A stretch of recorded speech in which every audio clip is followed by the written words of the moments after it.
A penguin's message to the world before it's too late. చల్లని అంటార్కిటికాలో చిన్న penguin pico ఒక భయంకరమైన విషయం గమనించాడు. ప్రతిరోజు మంచు కరుగుతోంది. అతని ప్రపంచం చిన్నదవుతోంది. ఒకరోజు మాయాద్వారం తెరుచుకుంది. దూరం నుంచి ఒక చిన్నోడు వచ్చాడు. పికో అతని దగ్గరకు వెళ్ళి, ఏదో తప్పు జరుగుతోంది, సహాయం చేయు అని కూతపెట్టాడు. చిన్నోడు చుట్టూ చూసి అర్థం చేసుకున్నాడు. భూమి వేడెక్కుతోంది.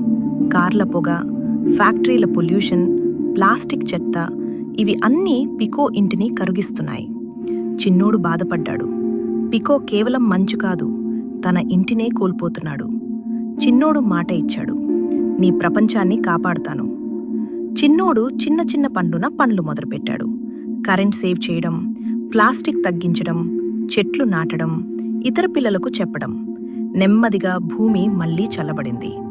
అంటార్కిటికాలో మంచు మళ్లీ పెరిగింది. చల్లని గాలి తిరిగి వచ్చింది. పికో ఇంటి మళ్లీ సురక్షితమైంది. భూమిని కాపాడితే అందులో ఉన్న ప్రతి జీవిని కాపాడినట్టే. చిన్న పనులు కూడా పెద్ద మార్పు తీసుకువస్తాయి. పికోకు మంచును కాపాడటంలో సహాయం చేయండి.